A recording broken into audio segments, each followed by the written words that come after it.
எனவே இஸ்லாம் என்றாலே சுத்தம் தான். இஸ்லாம் எந்த அளவுக்கு சுத்தத்தை வலியுறுத்துகிறது என்பதை பின்வரும் விஷயங்களின் மூலமாக நாம் விளங்கிக் கொள்ளலாம். முதலாவது, அல்லாஹு தாலா ஒவ்வொரு நாளும் குறைந்தது 5 முறை சுத்தமாகுமாறு நமக்கு கட்டளை எடுத்திருக்கிறான். ஒரு முஸ்லிம் குறைஞ்சது ஒரு நாளைக்கு 5 முறை வுது செய்வது அவனுக்கு கடமை. யா அய்யுஹல்லதீன ஆமனூ இதா கும்தும் இலஸ் ஸலாத்தி ஃபக்ஸிலூ வஜூஹக்கும் வ ஐதியக்கும் இலல் மராஃபிக். அல்லாஹ் சொல்கிறான், நீங்கள் தொழுகைக்காக எழுந்து நின்றால் வுது செய்து கொள்ளுங்கள். அப்ப பருவ வயதை அடைந்த புத்தி சுவாதீனம் உள்ள ஒவ்வொரு முஸ்லிமுக்கும் ஒரு நாளைக்கு 5 முறை வுது செய்வது கடமை. அது அல்லாமல் துஹா தொழுபவர்கள் இருக்கிறார்கள், தஹஜ்ஜத் தொழுபவர்கள் இருக்கிறார்கள், வித்ரு தொழுபவர்கள் இருக்கிறார்கள், இன்னும் ஏனைய நஃபில்கள் தொழுபவர்கள் இருக்கிறார்கள். அப்போ ஒரு முஸ்லிமான மனிதன் ஒரு நாளைக்கு எத்தனை தடவை சுத்தமாகி கொண்டிருக்கிறான்? இது இஸ்லாம் நாளாந்தம் வலியுறுத்தும் சுத்தம். இரண்டாவது, இஸ்லாம் வாராந்தம் வலியுறுத்தும் சுத்தம் இருக்கிறது. அது என்ன? அல்லாஹ் தஆலாவுடைய அருமை திருத்தூதர் ஸல்லல்லாஹு அலைஹி வஸல்லம் சொன்னார்கள், லில்லாஹி தஆலா அலா குல்லி முஸ்லிமின் ஹக்குன் ஐ யக்தஸில ஃபீ குல்லி 7 அய்யாமின் யௌமன். ஒவ்வொரு முஸ்லிமுக்கும் அல்லாஹ்வுக்குரிய கடமை ஒன்றிருக்கிறது. ஒரு வாரத்தில் ஒரு முறை அவர் கட்டாயம் குளிக்கவே வேண்டும். அது என்னது? ஜும்ஆவுடைய குளிப்பு. ஃபர்தை போன்றது. ஸல்லல்லாஹு அலைஹி வஸல்லம் சொன்னார்கள், அது ஃபர்தை போன்றது, சுன்னத்து முவக்கதா. ஜும்ஆ குளிப்புடைய சட்டம் என்ன? ஒரு வலியுறுத்தப்பட்ட சுன்னத்து. குளிக்காமல் ஜும்ஆவுக்கு வந்தாலும் ஜும்ஆ நிறைவேறும். ஆனால் ஃபர்தை போல கட்டாயம் குளிப்பது ஒரு வலியுறுத்தப்பட்ட சுன்னத்தாக இருக்கிறது. மூன்றாவது விஷயம், நபிமார்களிடம் இருக்கக்கூடிய சில தன்மைகளை அல்லாஹு தஆலா தன்னுடைய தூதர் மூலமாக ஏவுகிறான். ஸல்லல்லாஹு அலைஹி வஸல்லம் சொன்னார்கள், ஹம்சும் மினல் ஃபித்ரா, 5 விடயம் இருக்கிறது. இந்த ஹதீஸை ஹஜரத் அபூ ஹுரைரா ரலியல்லாஹு அன்ஹு அறிவிக்கிறார்கள். 5 விடயம் இருக்கிறது, அது நபிமார்களின் பண்பு. அனைவரும் எடுத்துக்கொள்வோமா இன்ஷா அல்லாஹ்? 5 விஷயம், நன்றாக கவனியுங்கள். முதலாவது அல் ஹிதான், ஹத்னா செய்வது, விருத்த சேதனம் செய்வது. இது நபிமார்களுடைய பண்பு. அது விரும்பியோ விரும்பலையோ சிறு வயசுல செஞ்சிருவாங்க. இரண்டாவது அல் இஸ்திஹ்தாத். இஸ்திஹ்தாத் என்று சொன்னால் மறைவிடங்களில் இருக்கக்கூடிய முடிகளை களைந்து கொள்வது, அதாவது மர்ம உறுப்பில் இருக்கக்கூடிய முடியை வலிப்பது, இதுக்கு சொல்வது இஸ்திஹ்தாத். இதுவும் நபிமார்களுடைய பண்பு. நாம இதெல்லாம் உள்ளத்தில் எடுத்து செய்தால் நமக்கு எவ்வளவு நன்மை கிடைக்கும்.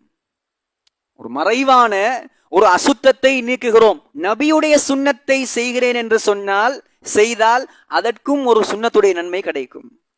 மூன்றாவது நத்ஃபுல் இபுத், கக்கத்தில் இருக்கக்கூடிய முடியை பிடுங்குவது. இதுதான் சுன்னத். யாருக்கு? சிலவங்களுக்கு பிடுங்குறது லேசாக இருக்கும், பிடுங்க முடியுமானவர்கள் பிடுங்குவது, கஷ்டமானவர்கள் வலித்துக் கொள்ளலாம். இதெல்லாம் ஒரு மறைக்க வேண்டிய விஷயம் அல்ல. ஸல்லல்லாஹு அலைஹி வஸல்லமால் நமக்கு சொல்லி தரப்பட்ட சுன்னத்து, நபிமார்களுடைய சுன்னத்து. நான்காவது தக்லீமுல் அவாஃபிர், நகம் களைதல். நன்றாக விளங்கிக் கொள்ள வேண்டும்.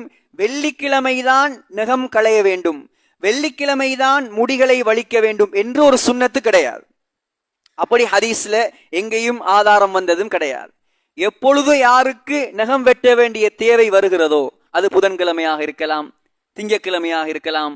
சிலவர்கள் சொல்வார் இரவுல நகம் வெட்டக்கூடாது, தருத்திரியம், இரவில ஊடு கூட்டக்கூடாது, தருத்திரியம். இதெல்லாம் எங்கேயும் வந்தில்லை. இதெல்லாம் பழைய ஃபத்துவாக்கள், உம்மம்மா ஃபத்துவான்னு சொல்லுவாங்க, பாட்டி ஃபத்துவாக்கள். அப்படியெல்லாம் எங்கேயும் கிடையாது. ஷரியத்துல இரவுல நகம் வெட்டுறதோ, இரவுல முட்டை கொடுக்க கூடாது, உசுறு கொடுக்க கூடாது, இப்படியான பழைய சாத்திரங்கள் இருக்குது. இதெல்லாம் ஷரியத்துக்கு உட்பட்ட விஷயங்கள் கிடையாது.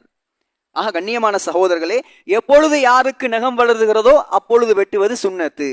ஐந்தாவது நபிமார்களுடைய பண்புதான் வகஸ்ஸுஷ் ஷாரிபி, மீசையை கத்தரிப்பது. மீசையை கத்தரிப்பதும் நபிமார்களுடைய ஒரு சுன்னத்து. ஆயிஷா ரலியல்லாஹு அன்ஹா அவர்களுடைய ரிவாயத்தில் 10 விடயங்கள் சொல்லப்பட்டிருக்கிறது.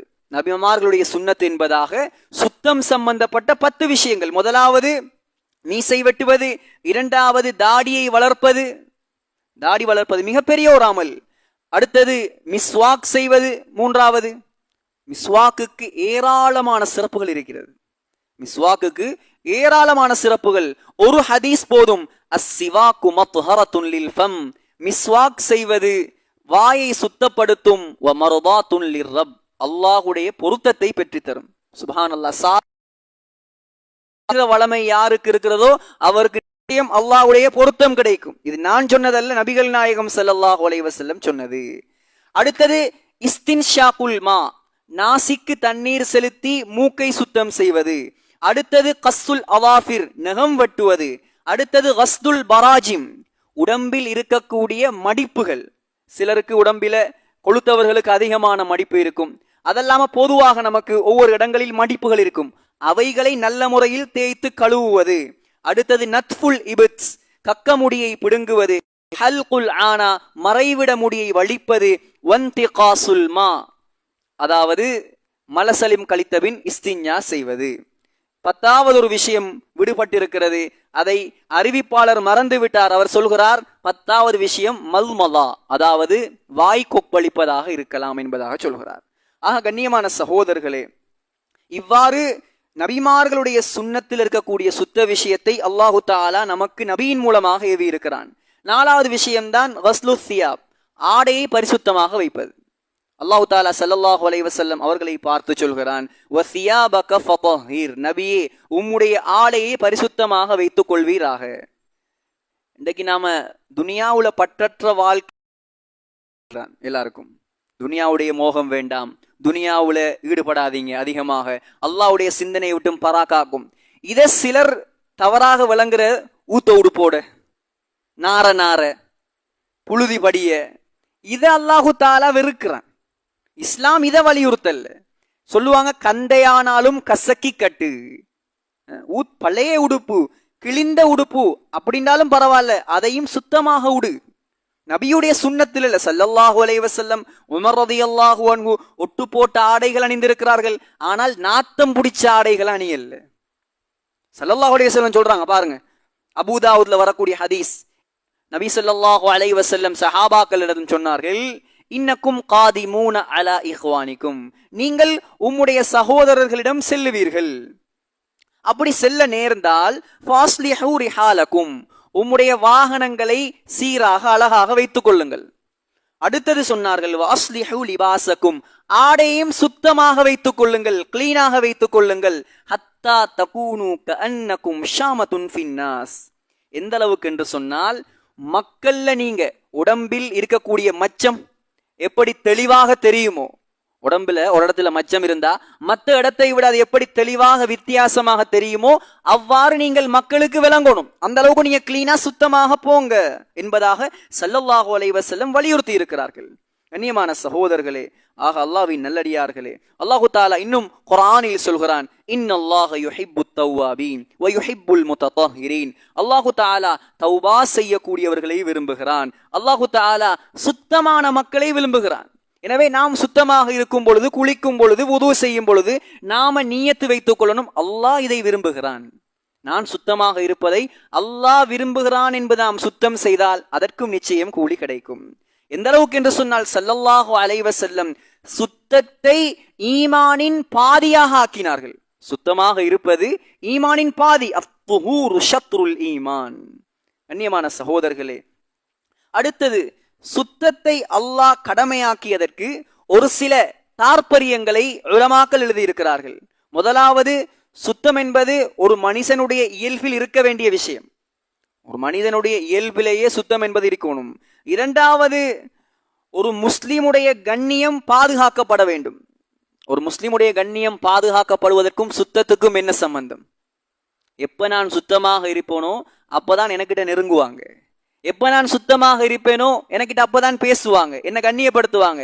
கிட்ட வரும்போது வாயில வாசம் வந்தா யாரும் கிட்ட வர மாட்டான், தள்ளி வைத்துருவான். எனவே சுத்தமாக இருப்பதின் மூலமாக ஒரு முஸ்லிமுடைய கண்ணியம் பாதுகாக்கப்படுகிறது. மூன்றாவது, அல் முஹாஃபதத்து அல ஸிஹா, ஆரோக்கியம் பாதுகாக்கப்பட வேண்டும். எப்பொழுது ஒரு மனிதன் சுத்தமாக இருப்பானோ, அழுக்குகளை விட்டு நீங்கி இருப்பானோ, அப்பதான் அவன் ஆரோக்கியமாக இருக்கலாம்.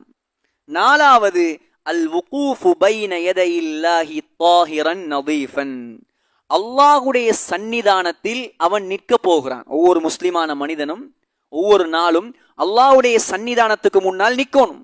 ஒரு ஜனாதிபதியை சந்திப்பதாக இருந்தால், ஒரு மினிஸ்டரை சந்திப்பதாக இருந்தால், அவன் மௌத்தாயினால் சில நேரம் நரகவாசியா இருப்பான்.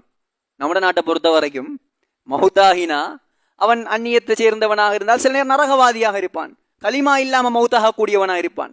அப்படியானவனை சந்திப்பதற்காக எவ்வளோ மனங்கள், எவ்வளோ மினுக்கங்கள், எவ்வளோ பெருமதியான ஆடைகள், எவ்வளோ சுத்தமாகி குளிச்சு அப்பாயின்மெண்ட் எடுத்து. அப்ப உலகத்தை கட்டியாளக்கூடிய சக்கரவர்த்தி மன்னாதி மன்னன் அல்லாஹ்வுடைய சன்னிதானத்துக்கு முன்னால் ஒரு மனிதன் நிற்கும் பொழுது அவன் எவ்வளவு சுத்தமாக இருக்கணும், எவ்வளோ நீட்டாக, எவ்வளோ கிளீனாக, எவ்வளோ ஒழுங்காக, ஒழுக்கமாக, மரியாதையாக நிற்கணும். இதுவும் ஒரு காரணம் இஸ்லாமிய மார்க்கம் சுத்தத்தை வலியுறுத்தியதற்கு. எனவே சுத்தத்துடைய ஆரம்பம் சம்பந்தமான சில விடயங்களை இந்த வகுப்பில் பார்த்தோம். இன்ஷா அல்லாஹ் அடுத்த வகுப்பிலிருந்து தொடராக சுத்தத்துடைய சட்டங்களை நாம் பார்ப்போம். அல்லாஹு தாலா எதை பேசினோமோ கேட்டோமோ அதன்படி மரணம் வரைக்கும் அமல் செய்யக்கூடிய பாக்கியத்தை நம் அனைவருக்கும் தருவானாக. ஆமீன் ஆமீன் யா ரப்பல் ஆலமீன். வ ஆகிரு தஅவானா அல்ஹம்துலில்லாஹி ரப்பில் ஆலமீன்.